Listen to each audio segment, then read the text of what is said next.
Soy Grecia Quirós, alcaldesa de Uruapan y viuda de Carlos Manso. El 30 de noviembre de 2025, Omar García Harfuch presentó ante los medios los resultados más contundentes que hemos visto desde que comenzó el Plan Michoacán por la Paz y la Justicia.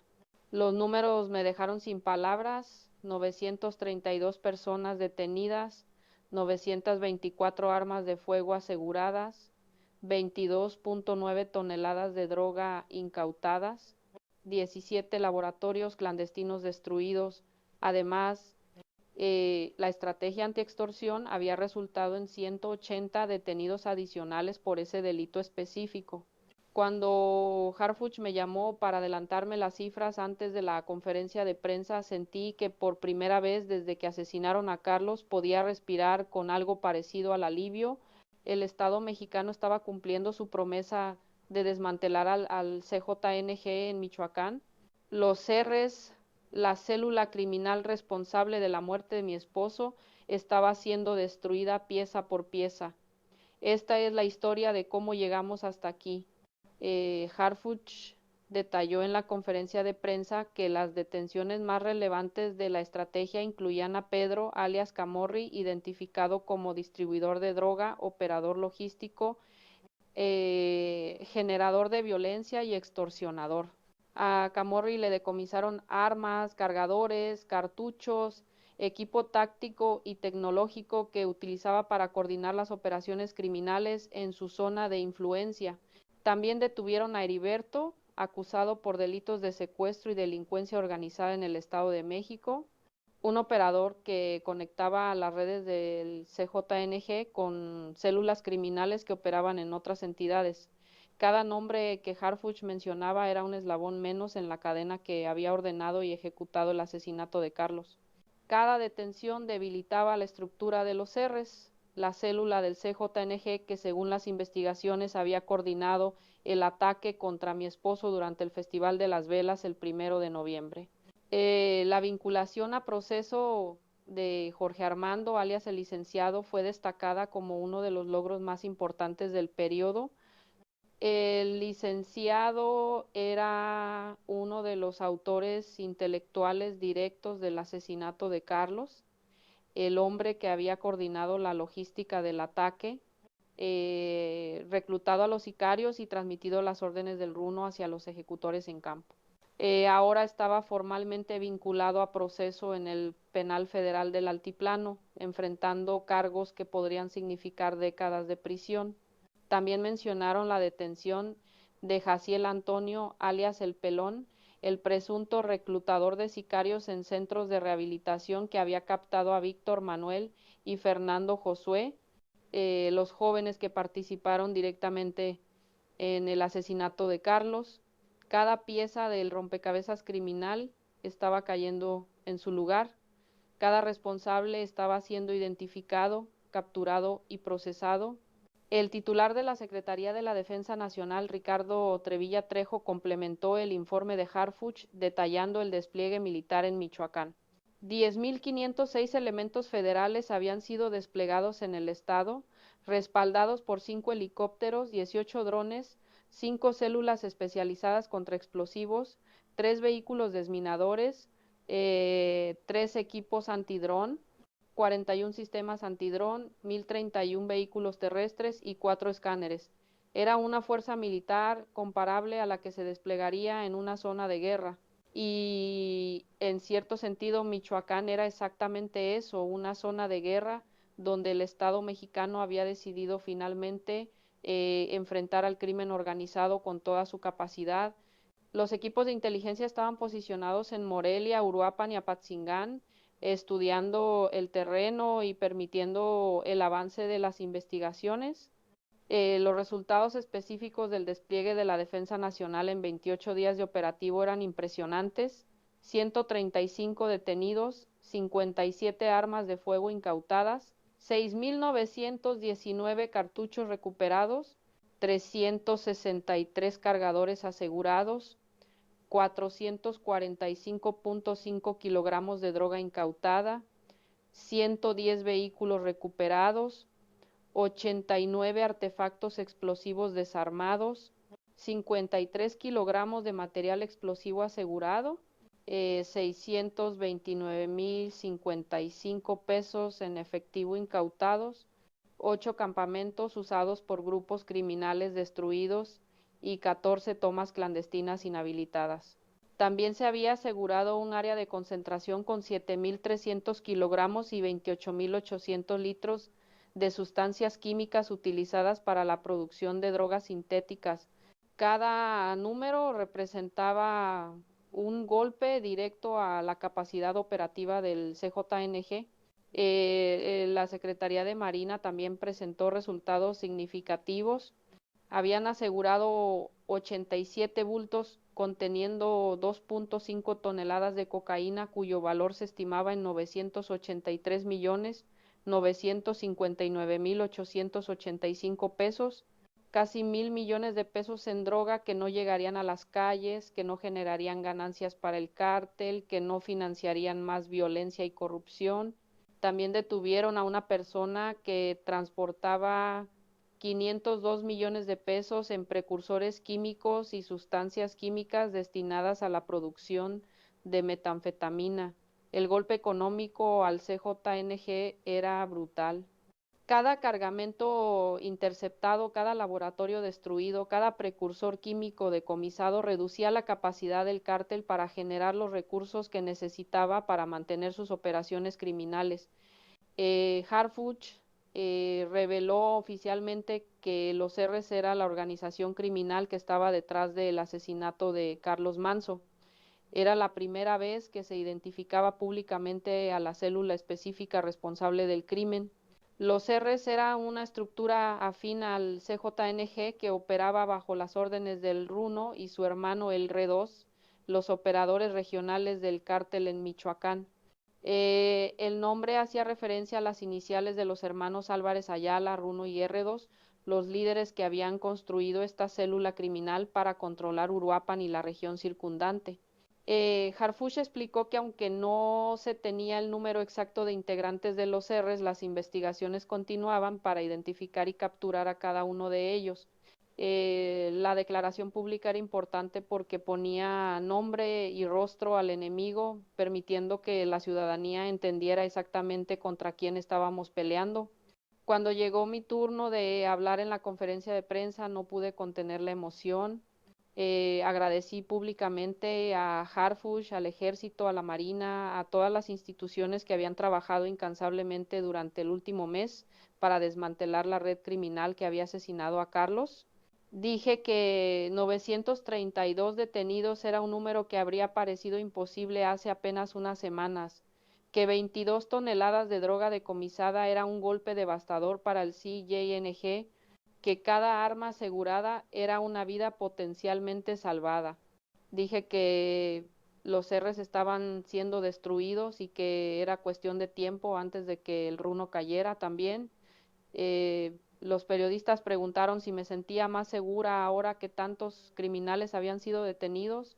Respondí que no me sentiría completamente segura hasta que el último responsable de la muerte de Carlos estuviera en prisión, pero que cada día estábamos más cerca de ese objetivo.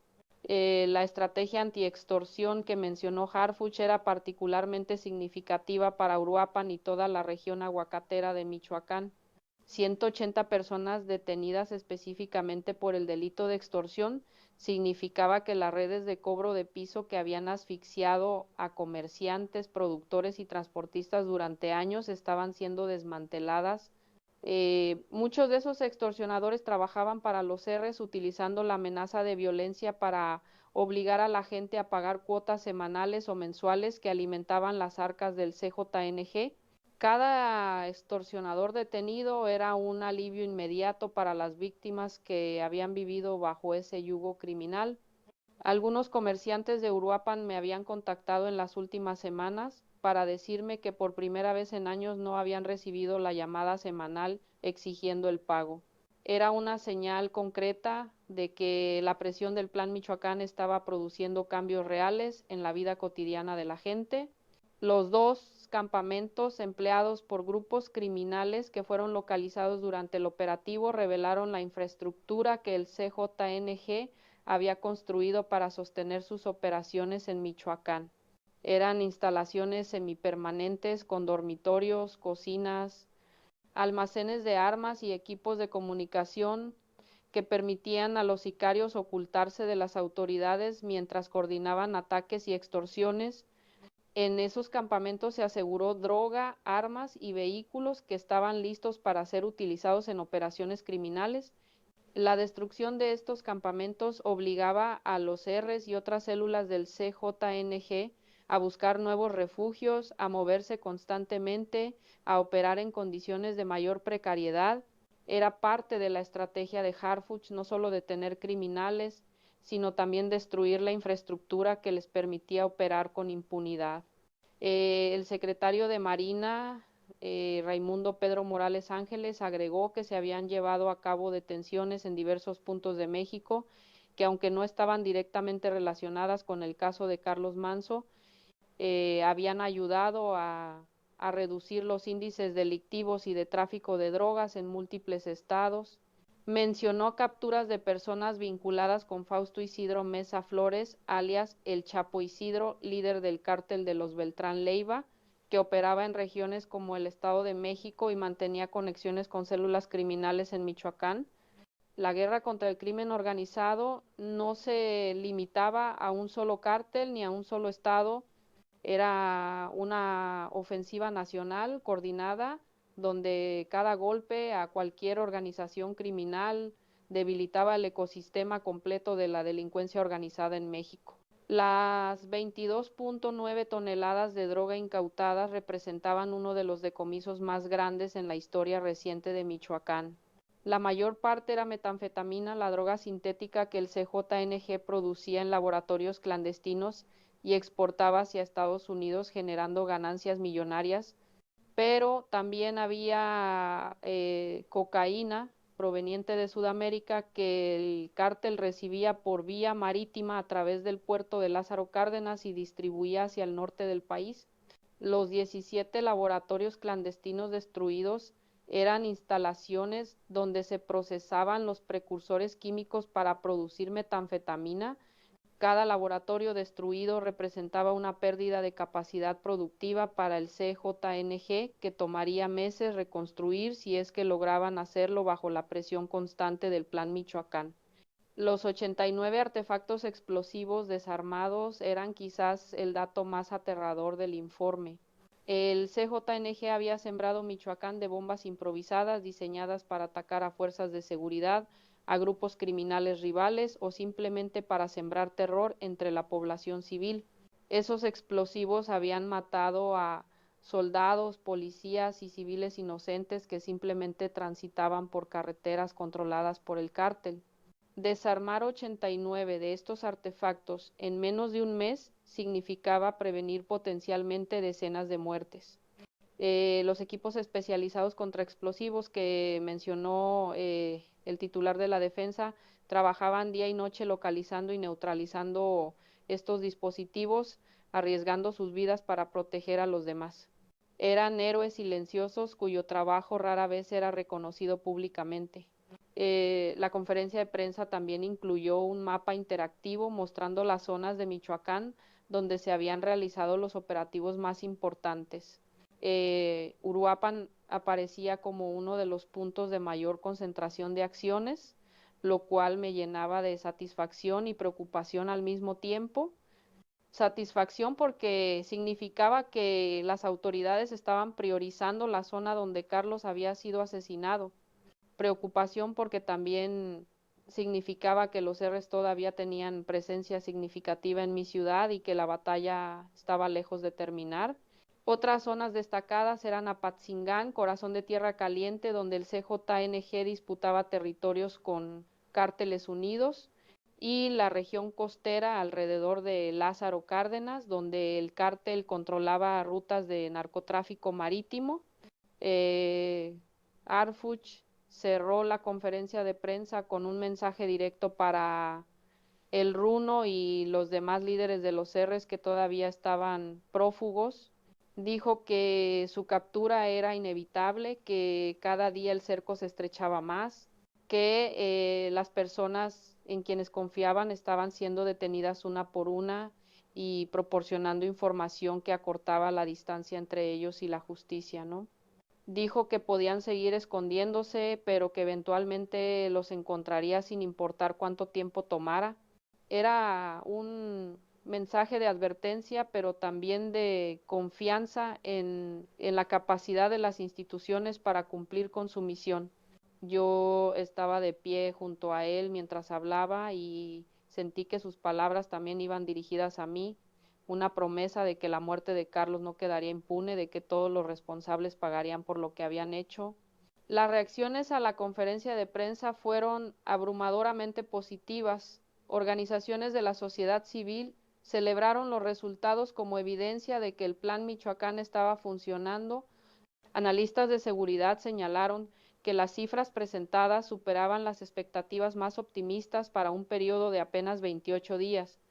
Empresarios michoacanos expresaron esperanza de que la reducción de extorsiones y violencia permitiría reactivar la economía de la región. Familias de víctimas del crimen organizado agradecieron que finalmente el Estado estuviera actuando con la contundencia que la situación demandaba, pero también hubo voces que advertían que estos resultados debían mantenerse en el tiempo, que el CJNG tenía capacidad de recuperación y que cualquier relajación de la presión podría permitirle reorganizarse. Los 110 vehículos recuperados incluían camionetas blindadas, motocicletas utilizadas para vigilancia, autos robados, empleados en operaciones criminales y hasta ambulancias clonadas que el CJNG usaba para transportar drogas y armas sin levantar sospechas. Cada vehículo asegurado era una herramienta menos disponible para el cártel, una pieza de su infraestructura logística que ya no podría utilizar. Harfuch explicó que muchos de estos vehículos tenían sistemas de comunicación sofisticados instalados que estaban siendo analizados para extraer información sobre las redes de comunicación del CJNG. Algunos tenían compartimentos ocultos donde transportaban droga o armas. Otros tenían blindaje artesanal que los convertía en vehículos de combate improvisados. El nivel de sofisticación logística del cártel era impresionante y desmantelarlo requería un esfuerzo sostenido. La destrucción de las 14 tomas clandestinas era otro golpe significativo al CJNG. Estas tomas ilegales de combustible representaban una fuente de ingresos importante para el cártel, que robaba gasolina y diésel de los ductos de Pemex para venderlos en el mercado negro o utilizarlos en sus propias operaciones. Cada toma clandestina generaba pérdidas millonarias para la empresa estatal y financiaba las actividades criminales del cártel. Inhabilitarlas no solo cortaba esa fuente de ingresos, sino que también reducía el riesgo de explosiones accidentales que habían causado tragedias en el pasado. Era una muestra de que el Plan Michoacán atacaba al crimen organizado en múltiples frentes, no solo las drogas y las armas, sino también todas las actividades ilícitas que alimentaban su economía criminal. La mención específica de los R's como la organización detrás del asesinato de Carlos Manzo era algo que yo había esperado desde el principio de las investigaciones. Finalmente teníamos un nombre, una identidad clara del enemigo que habíamos estado combatiendo. Los R's no era solo un grupo de sicarios desorganizados, sino una estructura criminal sofisticada con jerarquía definida, territorios controlados, fuentes de financiamiento diversificadas y conexiones con el liderazgo central del CJNG. El RUNO y el R2 habían construido esta organización durante años, utilizando la violencia para imponer su control y la corrupción para comprar protección. Ahora esa organización estaba siendo destruida sistemáticamente por las fuerzas federales. Cada detención, cada decomiso, cada campamento destruido era un golpe directo a los R's. Después de la conferencia de prensa me reuní en privado con Harfuch para discutir los próximos pasos de la investigación.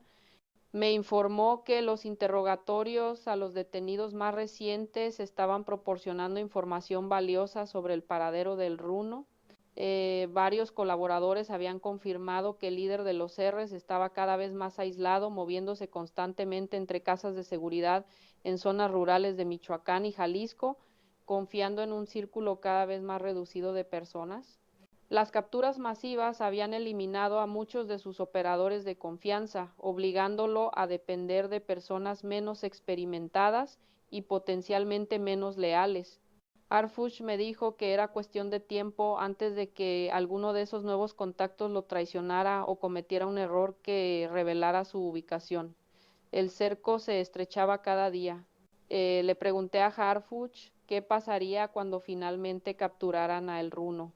Me explicó el proceso: sería detenido por fuerzas federales, trasladado inmediatamente a instalaciones de la Fiscalía General de la República, presentado ante un juez de control que determinaría las medidas cautelares, probablemente enviado al penal federal del Altiplano, donde ya estaba recluido el licenciado. Enfrentaría cargos por homicidio calificado en el caso de Carlos Manzo, además de delincuencia organizada, narcotráfico, extorsión y decenas de otros delitos acumulados durante años de actividad criminal.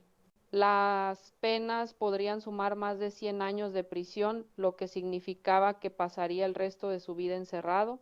Le dije que quería estar presente cuando lo capturaran, que necesitaba ver con mis propios ojos el momento en que el hombre que ordenó la muerte de Carlos perdiera su libertad para siempre. Harfuch asintió y me prometió que me avisaría cuando llegara el momento. De regreso a Uruapan reflexioné sobre todo lo que había sucedido en el último mes. 30 días desde que Carlos fue asesinado en la plaza principal durante el Festival de las Velas. 30 días de dolor insoportable mezclado con determinación inquebrantable.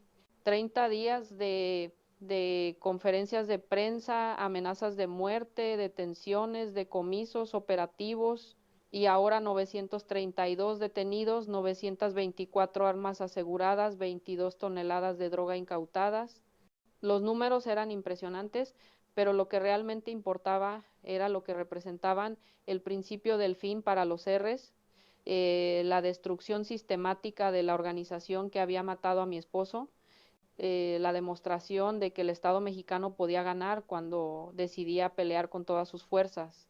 La presidenta Claudia Sheinbaum había prometido dar seguimiento personal al Plan Michoacán y estaba cumpliendo esa promesa. Cada semana recibía informes sobre los avances, cada mes se presentaban resultados públicos con rendición de cuentas completa. Era un nivel de compromiso presidencial con la seguridad de un Estado que no se había visto en décadas, y estaba produciendo resultados. Los comerciantes de Uruapan me decían que las extorsiones habían disminuido drásticamente.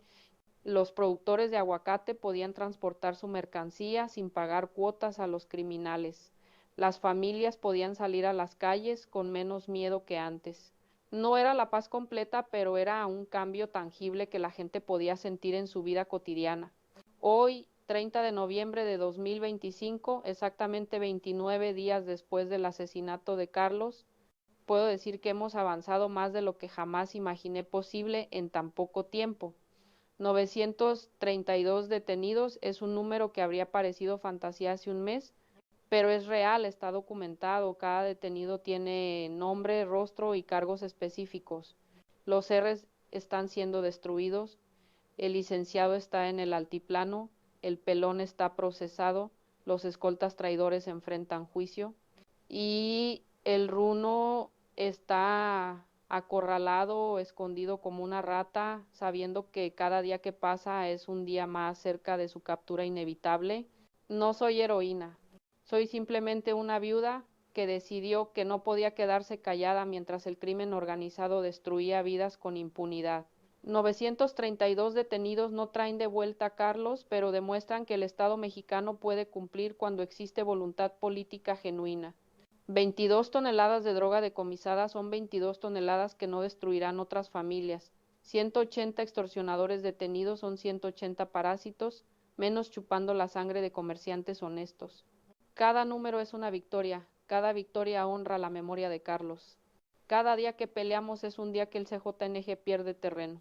El runo caerá, es cuestión de tiempo y cuando caiga, cuando lo vea esposado y derrotado, podré finalmente cerrar este capítulo de dolor y comenzar el largo proceso de reconstruir mi vida y la de mis hijos. Hasta ese día, seguiré aquí en mi oficina de la alcaldía de Uruapan, exigiendo justicia, apoyando cada operativo, celebrando cada captura. El Plan Michoacán ha arrasado al CJNG en apenas un mes. Imaginen lo que lograremos en un año si mantenemos esta presión. La guerra continúa, pero ahora estamos ganando. Y eso es todo lo que necesito para seguir adelante. La revelación de que los R's era la célula específica detrás del asesinato de Carlos abrió nuevas líneas de investigación que Harfuch prometió explorar hasta las últimas consecuencias. Los R's no solo controlaban Uruapan, sino que tenían presencia en al menos 4 municipios adicionales de Michoacán, donde operaban redes de extorsión, narcomenudeo y secuestro. Sus líderes, el Runo y el R2, habían construido esta organización durante más de una década, sobreviviendo a detenciones, absoluciones judiciales cuestionables y guerras contra cárteles rivales. Ahora esa estructura estaba siendo desmantelada desde los cimientos. Los 932 detenidos incluían a decenas de miembros de los RS en diferentes niveles de la organización, desde halcones que vigilaban calles hasta operadores logísticos que coordinaban el tráfico de drogas. Cada captura revelaba más información sobre la estructura interna del grupo y sus conexiones con el liderazgo del CJNG. El despliegue de 10.506 elementos federales en Michoacán era el más grande en la historia reciente del estado. Superaba cualquier operativo anterior contra el crimen organizado en la región. Los 5 helicópteros y 18 drones proporcionaban vigilancia aérea constante que dificultaba los movimientos de los criminales. Las 5 células especializadas contra explosivos trabajaban sin descanso para neutralizar las bombas que el CJNG había sembrado en carreteras y caminos rurales. Los 41 sistemas antidrón impedían que el cártel utilizara aeronaves no tripuladas para vigilar a las fuerzas federales o transportar drogas. Era una demostración de fuerza que enviaba un mensaje claro. El Estado había decidido recuperar Michoacán y tenía los recursos para hacerlo. Los productores de aguacate de Uruapan y la región comenzaron a organizarse para apoyar públicamente el Plan Michoacán. Durante años habían sufrido extorsiones que les obligaban a pagar cuotas por cada tonelada de aguacate producida, por cada camión que transportaba su mercancía, por cada hectárea de tierra cultivada. Algunos habían abandonado sus tierras incapaces de seguir pagando, otros habían sido asesinados por negarse a ceder ante las demandas del cártel. Ahora, con 180 extorsionadores detenidos y las redes de cobro de piso desarticuladas, veían por primera vez la posibilidad de trabajar sin el yugo criminal. Una delegación de productores visitó mi oficina para expresar su apoyo y pedirme que transmitiera su agradecimiento a Harfuch y a las fuerzas federales. Les prometí que lo haría. La destrucción de los 17 laboratorios clandestinos representaba un golpe devastador a la capacidad productiva del CJNG en Michoacán. Cada laboratorio era una instalación compleja donde se procesaban precursores químicos importados ilegalmente para producir metanfetamina de alta pureza destinada al mercado estadounidense. Construir un laboratorio requería inversión significativa, personal especializado y tiempo para establecer las operaciones. Destruir 17 de ellos en menos de un mes significaba eliminar meses o años de trabajo criminal, millones de pesos en inversión perdida y una reducción drástica en la capacidad del cártel para generar su producto más rentable. Harfuch me explicó que los laboratorios no solo eran destruidos, sino que los equipos precursores y productos terminados eran asegurados como evidencia para fortalecer los casos judiciales contra los detenidos. Las familias de algunos de los 932 detenidos comenzaron a aparecer en medios locales, argumentando que sus parientes eran inocentes, que habían sido detenidos arbitrariamente, que las autoridades estaban fabricando casos para inflar números Era la misma estrategia que habíamos visto después de operativos anteriores, utilizar a familiares como voceros para generar presión pública y sembrar dudas sobre la legitimidad de las capturas.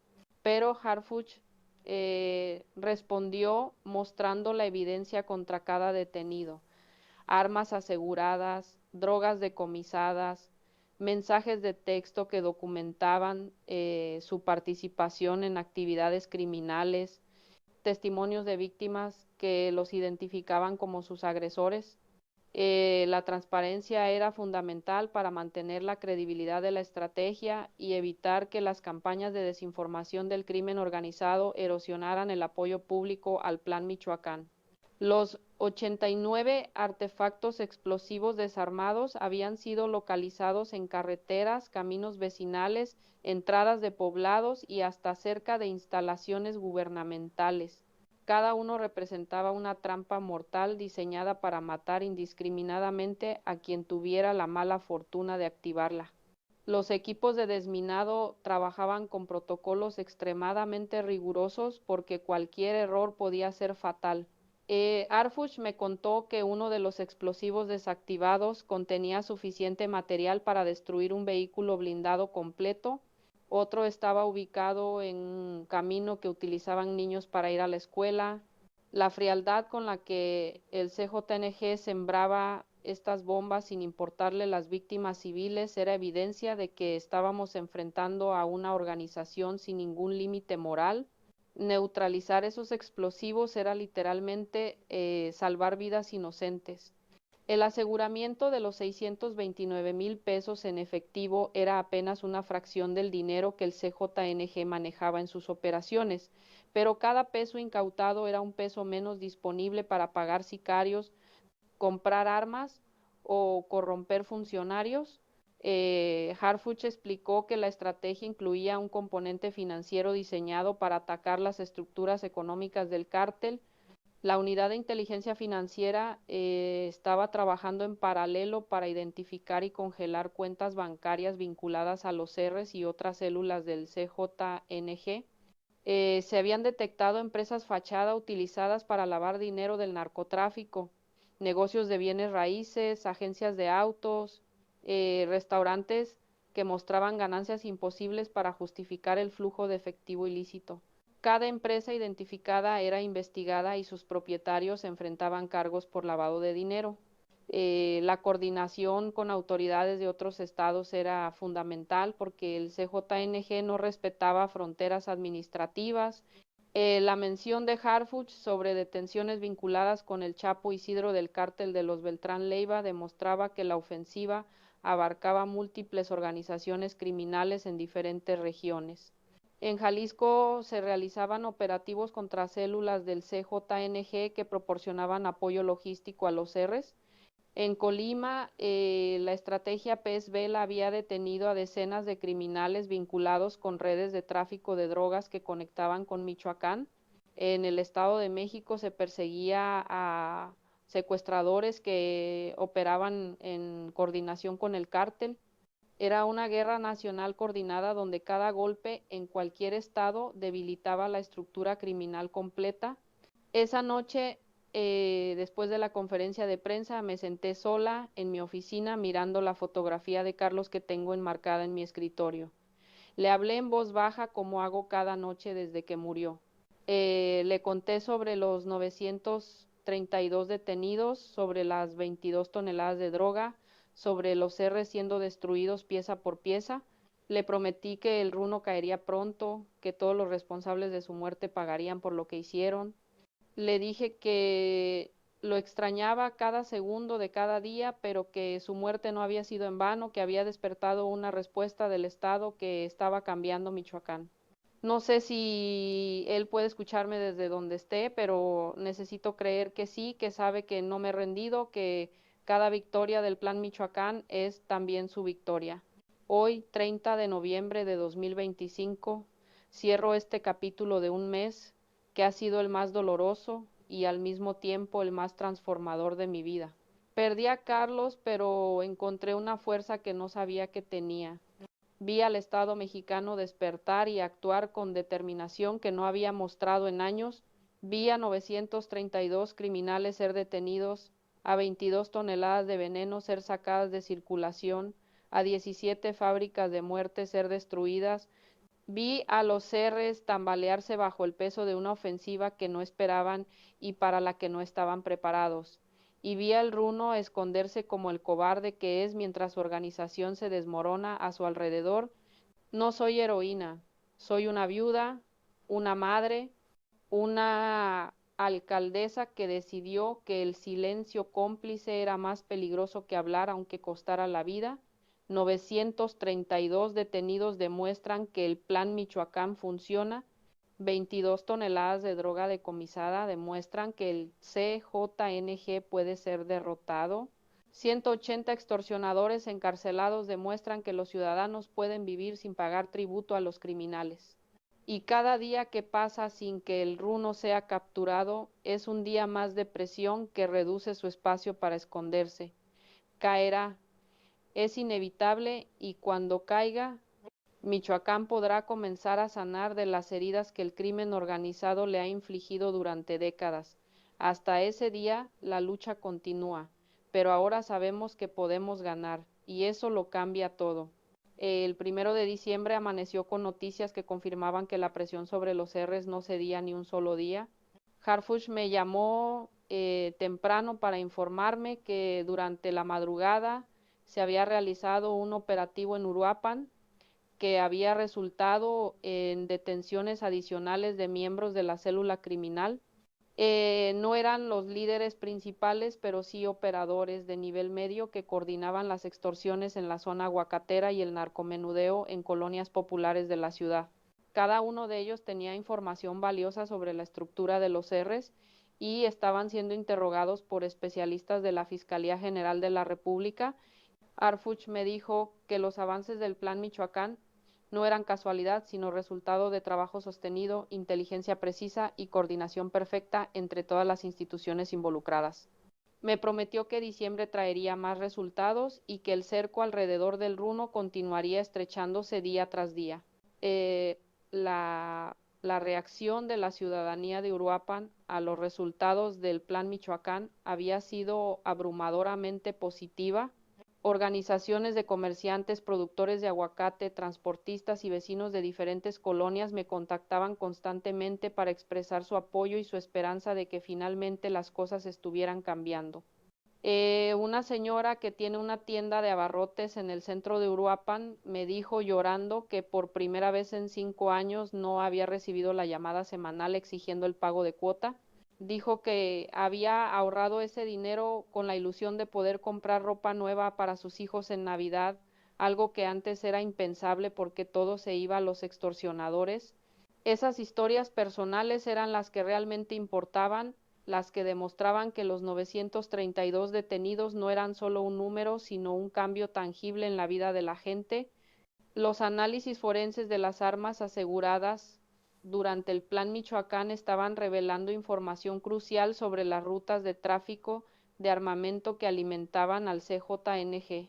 Muchas de las 924 armas decomisadas tenían números de serie que permitían rastrear su origen hasta Estados Unidos, donde habían sido compradas legalmente y luego introducidas ilegalmente a México.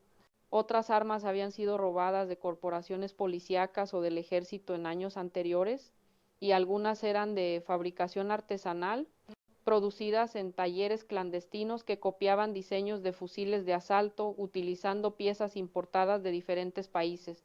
Harfuch coordinaba con autoridades estadounidenses para identificar a los traficantes de armas que operaban a ambos lados de la frontera.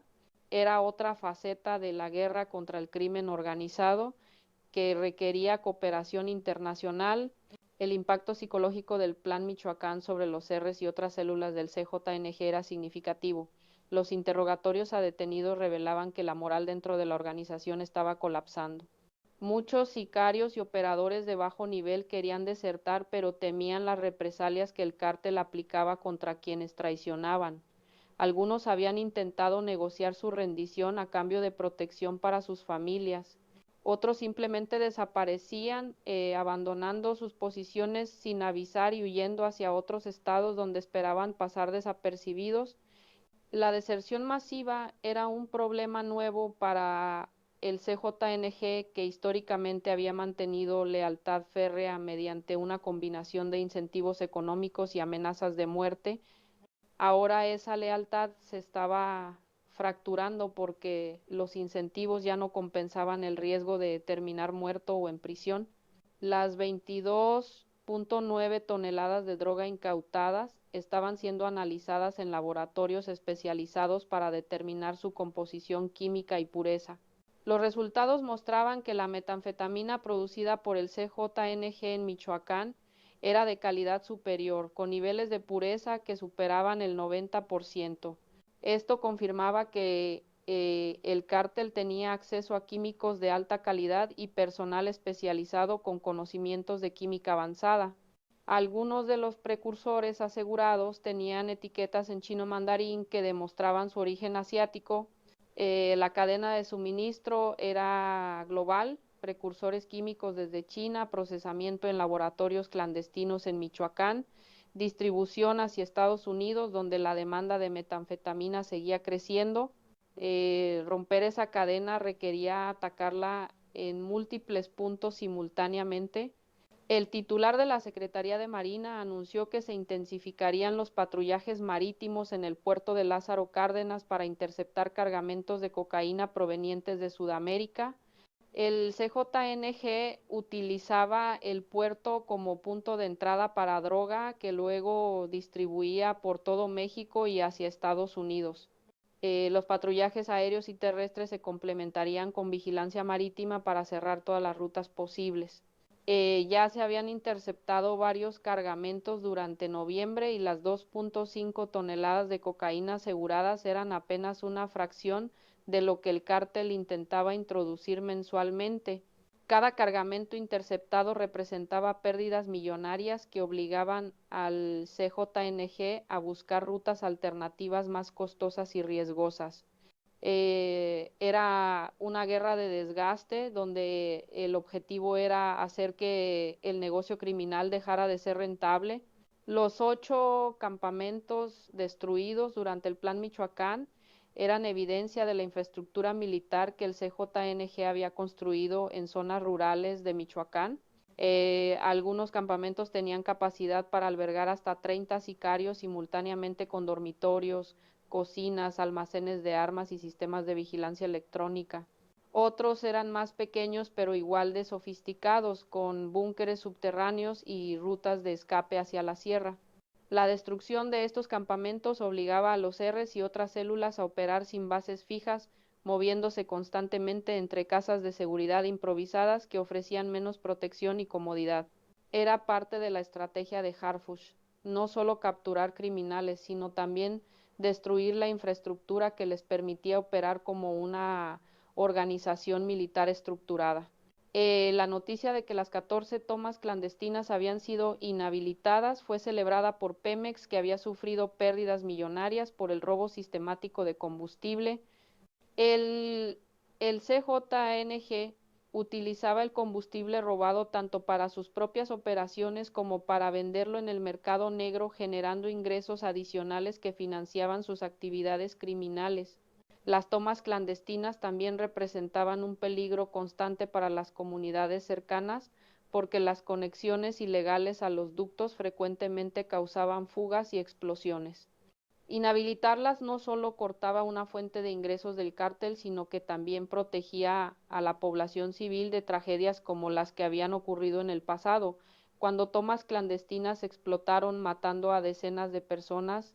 La mañana del 1 de diciembre me reuní con mi equipo de gobierno municipal para evaluar cómo los resultados del Plan Michoacán estaban afectando la situación de seguridad en Uruapan. Los reportes de la policía municipal mostraban una disminución significativa en los delitos relacionados con el crimen organizado, menos extorsiones reportadas, eh, menos secuestros, menos enfrentamientos entre grupos criminales. No era que el crimen hubiera desaparecido completamente, pero sí que había disminuido a niveles que no veíamos desde hacía años. Los ciudadanos notaban la diferencia en sus vidas cotidianas. Los comercios permanecían abiertos hasta más tarde sin temor a ser asaltados. Los productores transportaban sus cosechas sin pagar cuotas. Los jóvenes salían a las calles sin el miedo constante que había dominado la ciudad durante la última década. Era el principio de algo que podría convertirse en una transformación permanente si manteníamos la presión. Esa tarde recibí otra llamada de Harfuch con información que me hizo contener la respiración. Me dijo que la inteligencia militar había identificado un patrón en los movimientos de personas cercanas a El Runo que sugería que el líder de los R's estaba preparándose para intentar salir de Michoacán, posiblemente hacia Jalisco, donde tendría más facilidad para esconderse en territorio controlado por células del CJNG más leales al liderazgo central. Los equipos de vigilancia estaban monitoreando las rutas más probables y las fuerzas especiales de la Marina estaban listas para intervenir en el momento que se confirmara su ubicación. Harfuch me advirtió que no celebrara todavía porque el runo había demostrado ser escurridizo y había escapado de intentos de captura anteriores. Pero por primera vez en semanas sentí que realmente estábamos cerca. Le pedí que me mantuviera informada minuto a minuto. Me prometió que lo haría. Hoy, 1 de diciembre de 2025, exactamente un mes después del asesinato de Carlos, miro hacia atrás y veo un camino de dolor, pero también de determinación inquebrantable.